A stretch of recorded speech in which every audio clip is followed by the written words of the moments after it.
darlings, and welcome back to the channel. If you're new, please come in, make yourself at home. My name is Patty Cake, and welcome to Patty Cake Games. We are going to continue our playthrough of Final Fantasy VI this morning. Where were we last time? Oh, I remember where we were. Okay, so yes, the floating continent has appeared. They lifted the area where the Esper world was, because they found the actual warring triad inside, and they have lifted that up as a floating continent. And that's where we were when we ended last time. I kind of got stuck because I couldn't get past the boss. I have spent a little bit of time off camera taking care of some small minutia things that I needed to take care of in the game, and also powering up my character. So I shouldn't have any problem with it this time. I actually forgot a character. He's sort of optional. He becomes almost mandatory in the second half of the game. You can get him in two different times, but you can get him early, and I forgot to go get him. So I went and got him. I think we should be good to go on this boss battle this time, but we will see, because that's what we're going after first. So before we get started, if you look down below the video, make sure you click on the like and subscribe button if you like what I'm doing here, and check out all my other gaming videos too. I'm playing Bendy in the Dark Revival starting next week. Some other things coming down the way. I've got a list of games that I'm going to be playing, and there's some older stuff too, so you can check that out. But let's go ahead and get started with our Final Fantasy VI playthrough and continue that today. Another funny thing that happened is my controller that I was using, which is this one right here. This controller. This is what I was using to play this game, because my my PS5 controller doesn't work with this game. So I had to learn how to play with the keyboard. After that, my old controller broke, so I had to learn how to play with the keyboard and mouse, and I'm probably going to mess that up quite a bit. All right, so let's remove everything, all members. All right, and then we're gonna make a party of 3. Who should I bring? I should bring the people with the highest health. Can I see that? Yes. Okay, so Terra, of course, is gonna be 1. Edgar is gonna be the 2nd. Yeah, as you can see, this is much different than it was before. They have way more health. Wow, Strago has the most health. Okay, so those are our 3. All right, are we ready? We better be, because I can't get it this time. Something's dreadfully wrong with me. Head to the floating continent. Form a party of 3.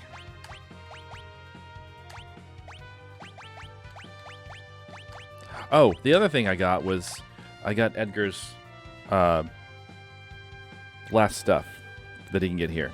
So we have the drill, and we have the flash, and we have the chainsaw. Okay, there we go. Let's do this.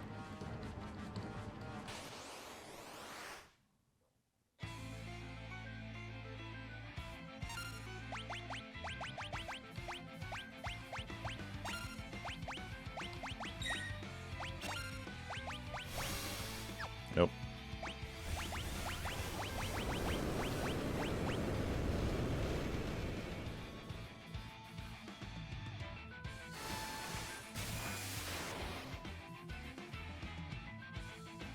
Ugh. Looks like I lose again.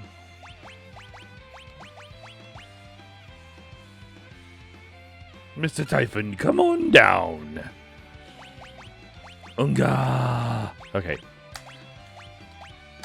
He's not so great with words, but his strength will blow you away.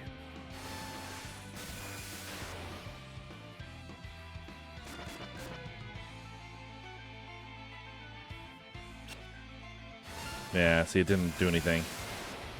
Should do drill, probably. Do a quick cure. Let's try drill.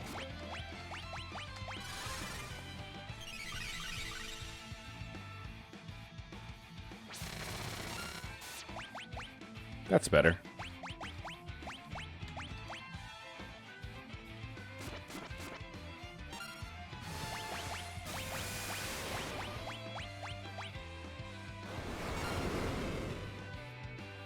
Ow.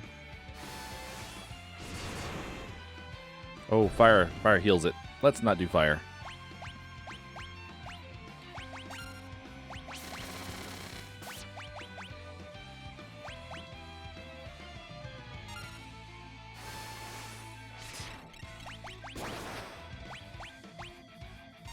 Ice is the best.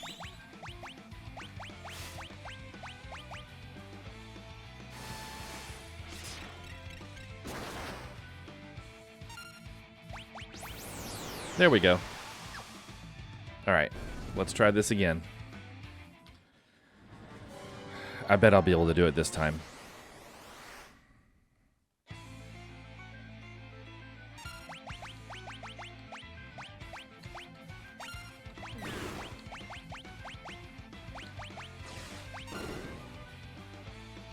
God, he still hits like a truck.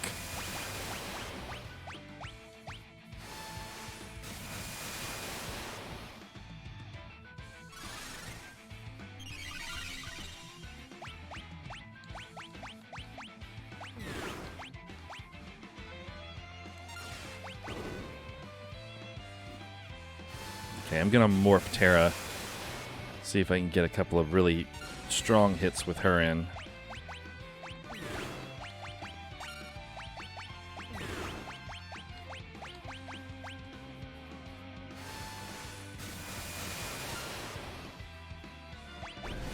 Look at that.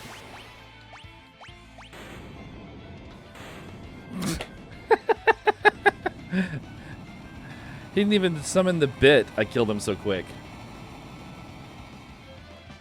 Well, I think it's safe to say we're going to breeze through the next section. Princess Ring. I don't remember what that does. All right, there we go. We're here, and there's Shadow. Just ahead of Kefka Gestal and the Warring Triad. Filthy double-crossing empire. Tried to off me the second I'd served my purpose. Shadow, we thought you were dead. Is Interceptor all right? He's fine. Come on, let's go. Just leave me here. Sorry, that's not happening. All right, so let's come here and let's go ahead and equip him.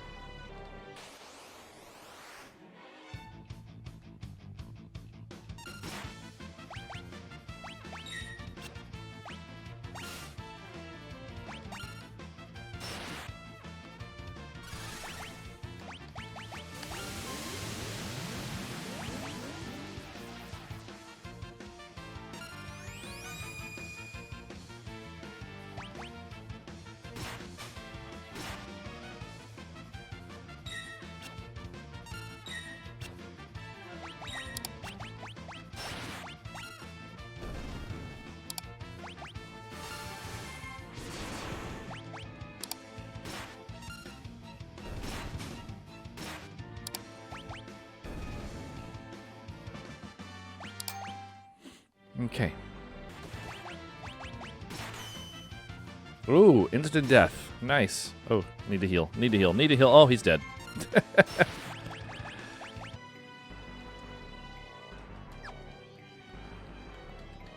It's like every fiber of my being says escape is what I need to press to get out of screens, but it's actually backspace. And that's throwing me off so much. Oh, I remember these big heads. They're actually in Final Fantasy XIV also. They're in Doma.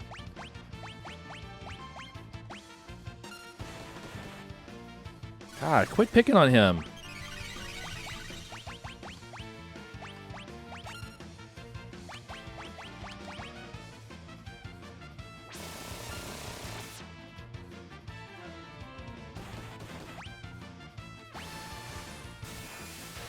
Is it dead?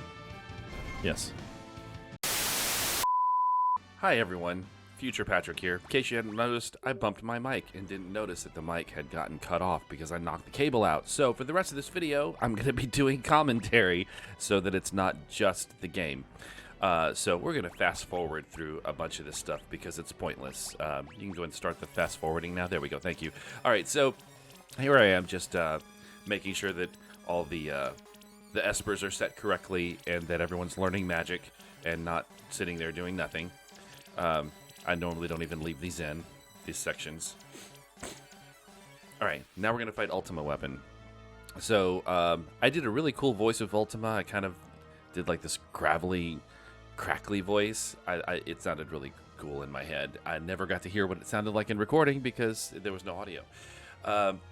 But one interesting thing about Ultima, and it's the strategy that I remembered right around here, I think is when I remembered it, is Ultima doesn't have a lot of magic points, and you can actually kill him by depleting his magic points to 0. So if you have the Rasp spell, which is what that does, it actually damages magic points instead of hit points, you can kill him really quickly as long as you keep spamming that. So that's what I started doing, as you can see. And I'm doing that with pretty much everyone, because I think everyone has Rasp at this point, except for Shadow. So let's go ahead and fast forward through the fight of me just using Rasp constantly, and we'll see what I mean. I also did some protecting of myself with Golem. It keeps me from taking physical damage. Really helps.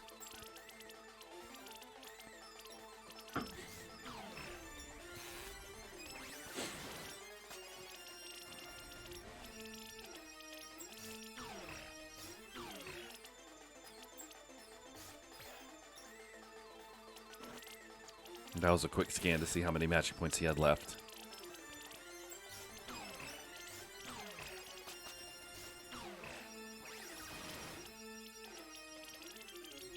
Quick heal. And more rasps.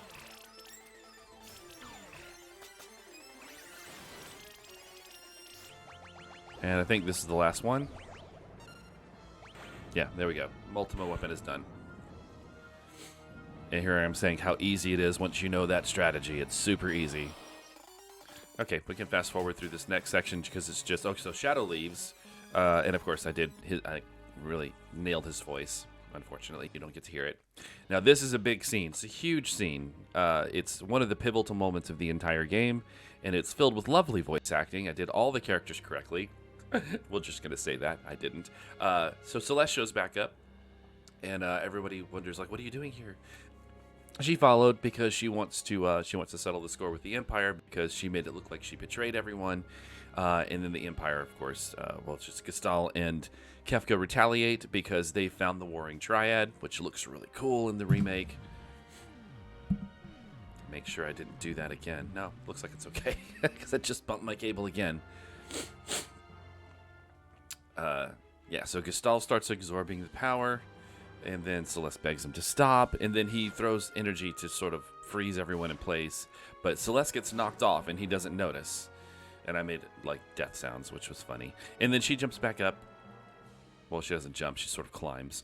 And then they try to offer her power. But, of course, she refuses. Mostly because he wants her and Kefka to mate to create progeny, and that's just a disgusting thought.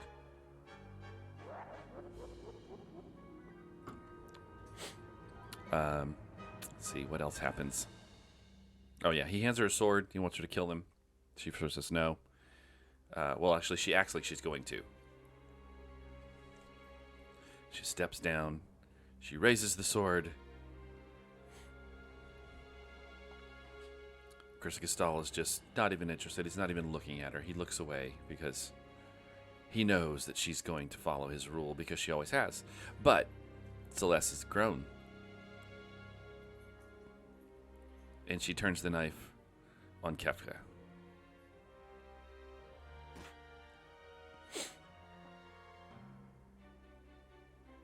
And then Kefka throws a little temper tantrum because he's a spoiled little brat.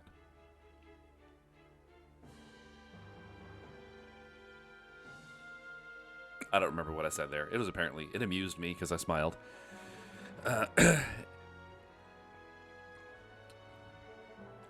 Yeah, he just continues throwing his temper tantrum, kicking and screaming, calling her a brat. Irony. Then he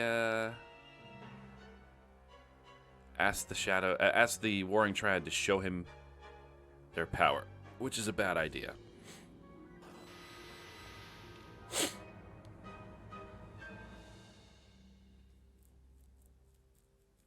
So he stands inside the triangle of their power, where it's all being canceled out.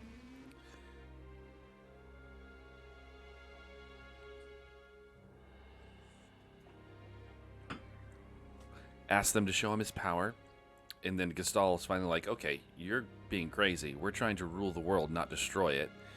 There's no value in a destroyed world. There's no one to rule. And so they battle. Like how they enter like, combatants walking on stage in a stage production. So Emperor accuses him of being mad, which is quite obviously true. But Kefka fights back against him because he uses the Warring Triad's power against Gestal. So Gestal tries to kill Kefka, although he calls it putting him to sleep. But it doesn't matter what spell he casts. He tries all of them. Well, not all of them. That would take forever. But he takes, like, Faraga, which is, like, the strongest fire spell. And then he does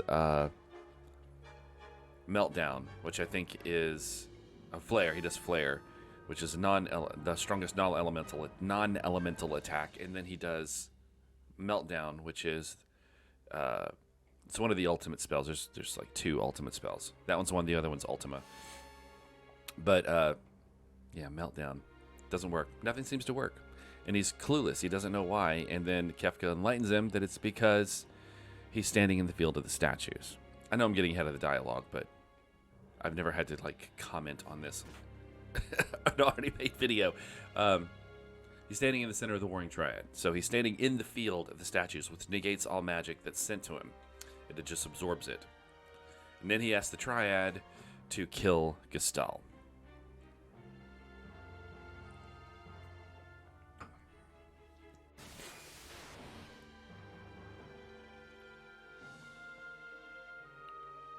Incredible. But their aim is way off. Of course, they probably haven't shot at anything in a long time, so I would imagine they're a little rusty at trying to land pinpoint accuracy. But they get closer, and then they eventually get him almost, and then they get him pretty much dead on the next time. Yeah, there we go. And then Gestal falls over. And then you think, oh, Gestal's dead.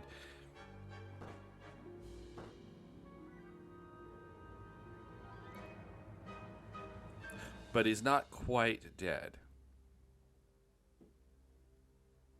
Because he has one more line.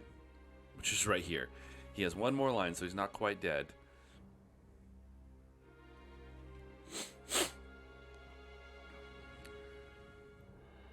And then he comes and he knocks Emperor off the floating continent. So if he wasn't dead before, he's definitely dead now.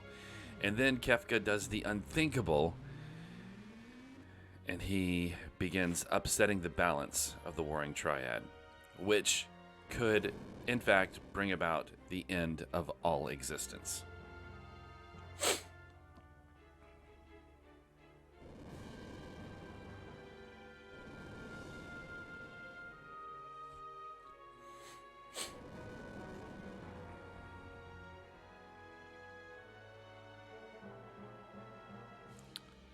So, if you didn't think he was psycho before, you definitely know he's psycho now. But then Shadow shows up at the last minute. Clutch. Saves Celeste. And then traps Kefka between the statues. Which allows us a chance to escape. Because it neutralizes the magic that's binding us as well. And then he tells us to run and go. Just leave him behind. He'll keep him occupied. And then he'll catch up whenever he can.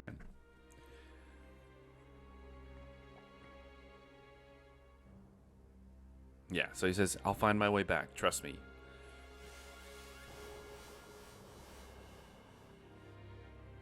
And we get a little checkpoint. Bing! That's where we got to get. And I think we can just fast forward through this section because it's just combat and running. So, yeah, there's no need to watch all that. Of course, I had to re-equip Celeste. And I agonized over her relics for some reason. Alright. And I had to give her an Esper to make sure she learned magic, and off we go.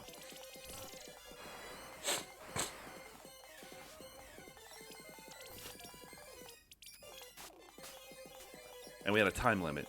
You should notice that there's time is counting down at the top right. That's how much time we have to get all the way to the checkpoint and beat the boss. So it's not a lot of time. It's very tight.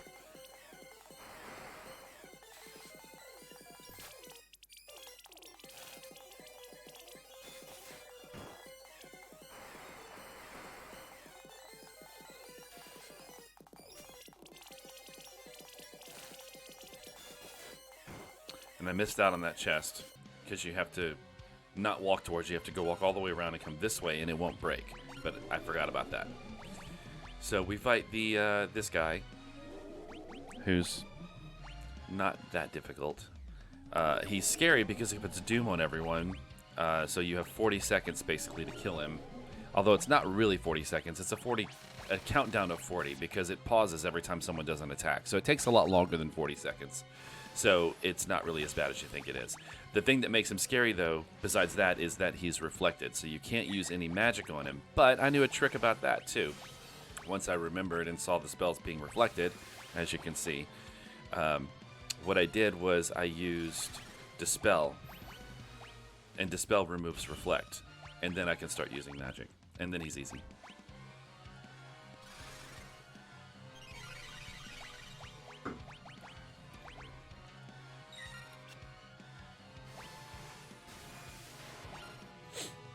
And once you can use magic on him, one hit pretty much kills him because he has no health. And then Strago learned Doom, which is a blue magic spell. Alright, now it gives you the option to jump down to the airship or to wait for Shadow. So, I fast forward here, but what I'm talking about here is when the game first came out, people didn't, of course, this is before the days of widespread YouTube channels and, things on gaming. The only thing we really had at that time was Game FAQs, which is a website that was all text documents that were walkthroughs. And unless you found, I think maybe 50% of the walkthroughs said that if you wait and you get all the way to the end of the timer, then Shadow will come back. If you don't, if you choose to go to the airship and escape, you lose Shadow forever. He never comes back at that point. So here I am waiting and waiting and waiting and waiting. It's pretty boring. I'm playing with my phone because I was planning on cutting all this out of the video. But when you get to 5 seconds left, which we're almost there, Shadow will show back up.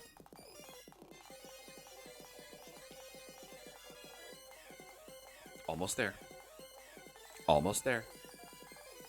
And 5 seconds. As you can see, the timer goes away and Shadow returns. So you literally, the timer, the countdown means nothing. It means literally nothing. It's a scripted event of you getting off the continent. The timer is just how long you have to wait for Shadow to join you. It's not how long you have to escape. All right, so we land on the airship. And we realize that there's no way to stop the magic of the Warring Triad. They have completely gone haywire. And they start sending all kinds of energy down towards the surface of the planet.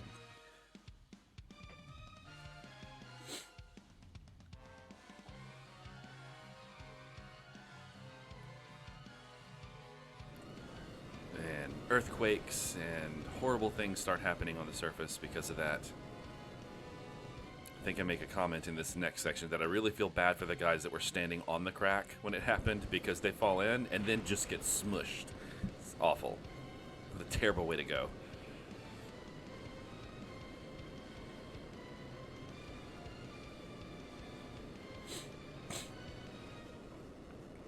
And then the airship gets struck. And everyone goes flying.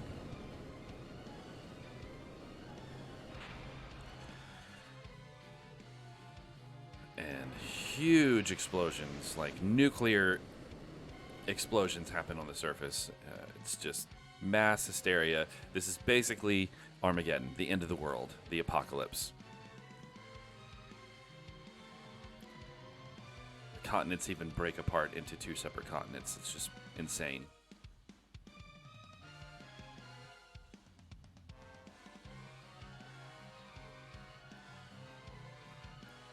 Okay, and then we get a little dialogue box that kind of explains what happened.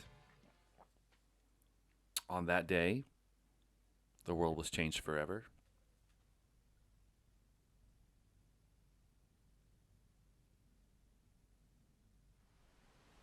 And now we move into the second half of the game, which is called the World of Ruin. So this is after the world was destroyed. And I think it takes us a few minutes, but we zoom in on a small island.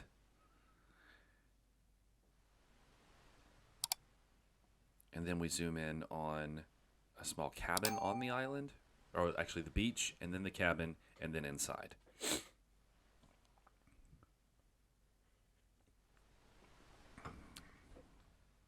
there's the cabin. And then we go inside. And inside, we find Celeste, who is lying in bed. And then in comes Sid. And he checks on her. And then he goes and checks on his tea. And then he sees that maybe she moved. He comes in and checks on her. Nope. Maybe it's just his imagination. So he goes and sits at the desk. And then Celeste moves. And she gets up. And he runs over to her because he's so excited that she's awake. Actually, he doesn't run over to her. Maybe not. Oh, there he is. Okay, I was right. So, how long? She wonders how long she's been sleeping. It's 1 year as of today. He was starting to think she would never wake up. She's like, a whole year, and you've been taking care of me all this time? There was a bunch of people here at one point. It wasn't just them two.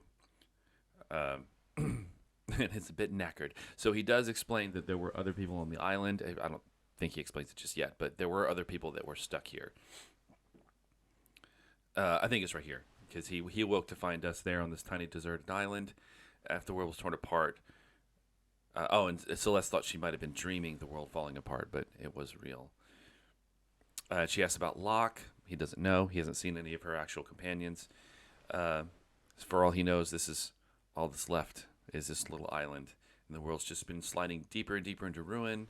Plants wither away. The animals die. Other people here who were there with them all gave up hope.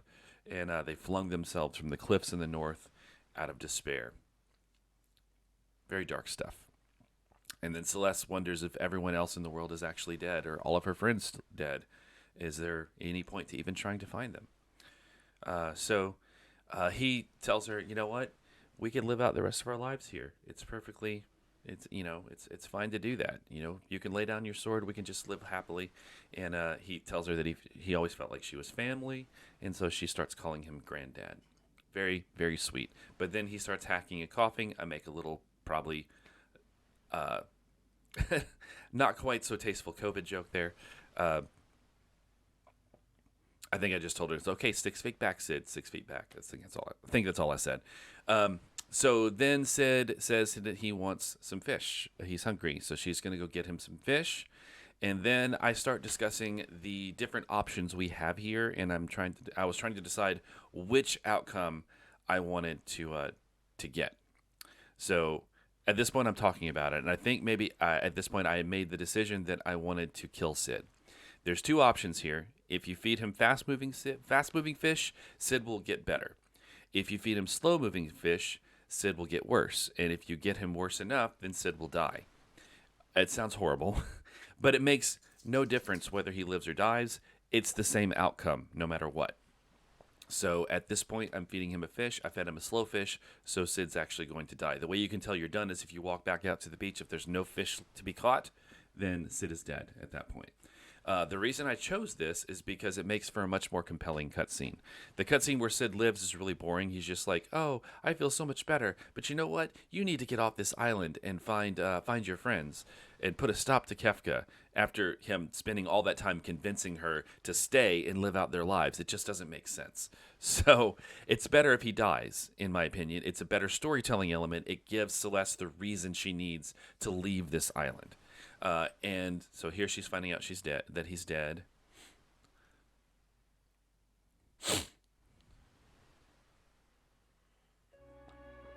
And it plays her theme song, which is the other reason why I like this ending. And she's all upset because he promised he'd stay, and he died.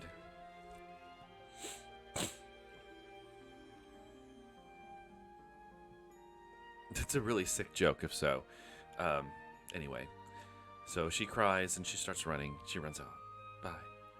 And then she leaves and goes to the northern cliffs.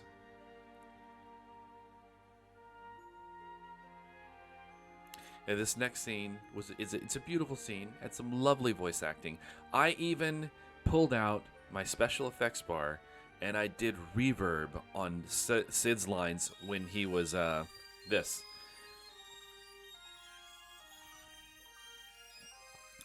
the other people who were here, the other people who were here with us gave up hope. One after the next, they flung themselves from the northern cliffs in despair. I did that with this cool echoey sound, like it was a memory, and you can't hear it. It's very sad. I'm gonna try to do that more often. I think the voice acting portion of this is actually one of my the things that I enjoy most about making these videos. Everyone's gone, even Locke. There's nothing left for her, so she feels completely hopeless at this point. And she does what the islanders before her did, and she flung herself from the cliff in despair. She flung herself, not herselves.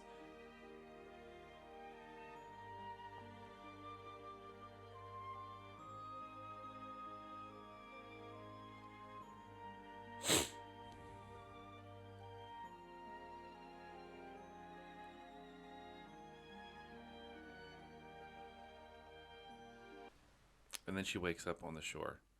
And the bird comes and lands next to her and has something tied around it. Now, I've often wondered whether this bird was supposed to be the bird that was in the previous scene, that was laying down seemingly dead, that maybe it had been healed and nursed back to her health. But it doesn't really make any sense, because it's the impetus that she finds out that Locke is still alive, because it's Locke's bandana tied around the bird. But if that's the case, then why didn't she see Locke earlier? Why wasn't he seen on the island? It doesn't make sense for it to be the same bird. So I don't know what they meant by having that bird in the previous scene, unless they were just showing how nature was dying. I'm not sure. Anyway, she's excited that Locke's alive, and so she goes back to the hut. And she finds a letter on the ground next to Sid's body. And I also did echo in this, but Sid tells her that he's been working on an escape plan. If you go downstairs, you'll find it.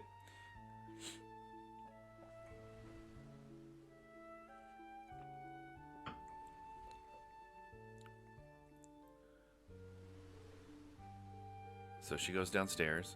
Suddenly stairs appear. And she finds a raft. And that was Sid's escape plan, a raft, to try to get them to another continent if possible. And so she grabs it and she goes out to the beach.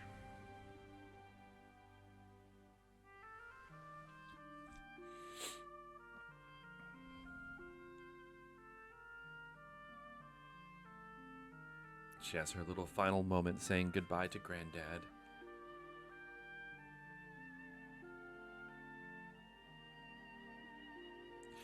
I think it probably would have been a more emotionally impactful moment there, is if they would have actually written Sid as being Celeste's actual grandfather in the story.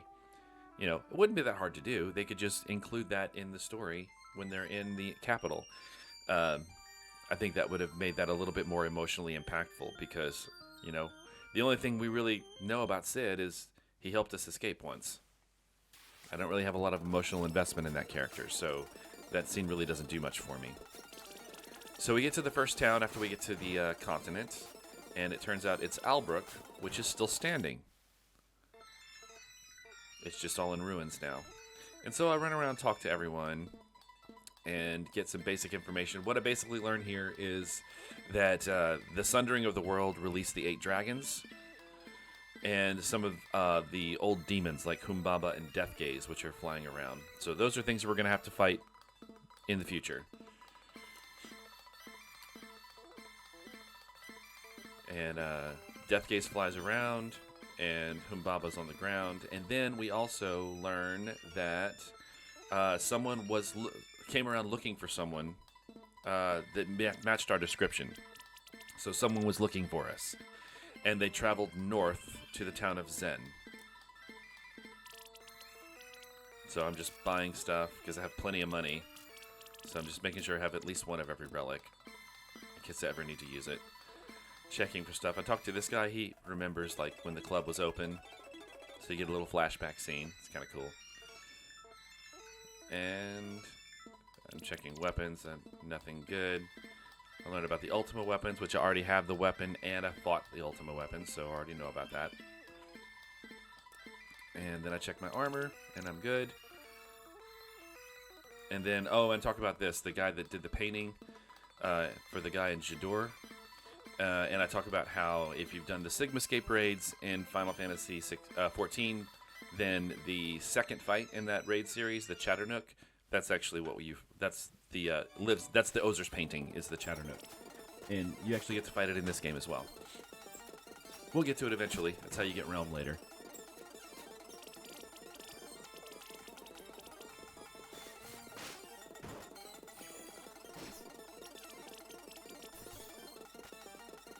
Okay, and dead, and then we go, keep going, and then we get to Zen. And then we found out the Serpent Trench is now above ground, and then something happens, we run. I try to talk to these people for the longest time before I eventually give up, because I just can't get them to stand still long enough. So I just keep going up to the north, and there's, there's Sabin holding up the house. My little boy's inside, please help him, I'm begging you. That wasn't the voice I used. So Sabin is there, and Celeste wants to help, and Sabin says, well, first you got to get inside and get the kid. So you have to go in the house and get the kid. And there's the kid. He jumps down, and you try to escape as quickly as you can. You get attacked constantly in here by scorpions, and then you find Sabin, and then the house collapses. Or you come back out, tell Sabin you're done, the house collapses. And then you get to talk to Sabin and find out what he's been doing. Of course I am. Like, the end of the world's not going to do him in. He's too cool. Mr. Johnny... I should have done him with like a Johnny Bravo voice. That would have been funny. His hair reminds me of Johnny Bravo. So anyway, so now they've made the decision they're going to go start trying to find everyone again. And then go smash Keffa and deliver peace unto the world. You know, typical anime stuff. All right, and that's where I ended it.